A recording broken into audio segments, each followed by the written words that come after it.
안녕하세요. 사건 사고와 보험 이야기를 다루는 채널 사건사고TV 김진우입니다. 목뼈 골절, 경추골절이라고도 하죠. 이렇게 경추골절 당하신 분들께서는 들어두신 개인 보험에서 수천만 원의 보험금도 받으실 수 있으니까 꼭 놓치지 마시기 바랍니다. 제가 이 수천만 원에 대해서 어떻게 받을 수 있는지 제가 이 영상에서 정확하게 설명드릴 테니까 꼭 끝까지 시청 부탁드리고요. 혹시 주변에 경추골절 당하신 분이 계신다면 이 영상을 공유해 주셔가지고 그분께 도움이 될 수 있도록 해주시면 감사하겠습니다. 자, 영상 시청하시기 전에 구독과 좋아요, 알림 설정 한 번씩 부탁드리겠습니다. 자, 일단 경추에 대해서 설명을 드릴게요. 나오시죠. 목뼈, 경추라고 하죠. 앞으로 경추라고 하겠습니다. 경추는 경추 1번, 2번, 3번, 4번, 5번, 6번, 7번 이렇게 해가지고 7개로 구성되어 있어요. 자, 이 경추는 어떨 때 골절이 되냐면요. 채찍 손상이라고 하죠. 이렇게 왔다 갔다. 그래서 뭐 큰 충격을 받았다, 교통사고 당했다 했을 때 크게 왔다 갔다. 과신전 과굴곡. 이렇게 됐을 때 경추 골절이 생기기가 쉽습니다. 보통 뭐 경추 탈구도 동반되기도 하고요. 이런 경우에는 이제 수술을 하는 경우와 수술을 안 하는 경우로 나뉠 수가 있겠는데요.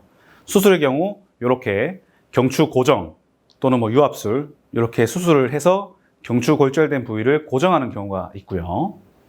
아니면은 이렇게 외고정, 할로베스트라고 합니다. 이렇게 밖에서 고정을 하는 경우가 있습니다. 이 수술을 왜 하냐면요. 이 척추라는 게 가만히 놔두면은 골절이 더 진행이 돼요. 그래서 더 안 좋게 악화될 수 있기 때문에 그걸 방지하기 위해서 수술을 하는 겁니다. 그리고 수술을 안 하는 경우가 있겠죠. 그래서 이 수술을 한 경우와 안 한 경우 나눠가지고 설명을 드리겠습니다. 자, 수술을 해서 이렇게 고정을 했어요. 이 고정을 한 경우에는 운동장애로 평가를 합니다. 약관 장애 분류표를 보시면요. 3가지로 나뉘어져 있죠. 심한 운동장애, 뚜렷한 운동장애, 그리고 약간의 운동장애죠. 여기서 지급률이 나오죠. 심한 운동장애 40%. 뚜렷한 운동장애 30%, 약간의 운동장애 10%입니다. 심한 운동장애의 경우 척추체를 4개를 고정한 거예요. 이러한 경우에는 가입하신 후유장애 보험금 담보의 40%를 받으실 수가 있습니다. 그리고 뚜렷한 운동장애, 이 경우는 척추체 3개를 고정한 경우인데요. 이 경우에는 지급률이 30%입니다. 예를 들어서 후유장애 보험금 가입 금액이 3억일 때 30%니까 9천만 원 받을 수 있다는 얘기죠.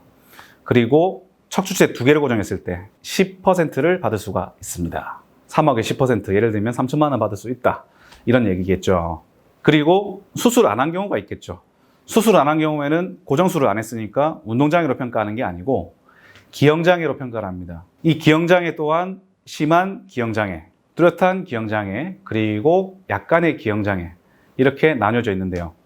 일단 지급률부터 살펴보시면은 심한 기형장애의 경우 50%, 뚜렷한 기형의 경우 30%, 그리고 약간의 기형의 경우 15%를 지급하게 되어 있어요. 이 장애 분류표를 보시면요. 이 척추 기형장애에 대해서는 척추 변형 정도에 따라서 이 기준을 나눠놓고 있거든요. 심한 기형장애의 경우에는 35도 이상의 척추 전만증과 척추 후만증 또는 20도 이상의 척추 측만증 변형이 생긴 경우에 이 장애 지급률 50%에 해당이 되는 겁니다. 그 다음 뚜렷한 기형장애.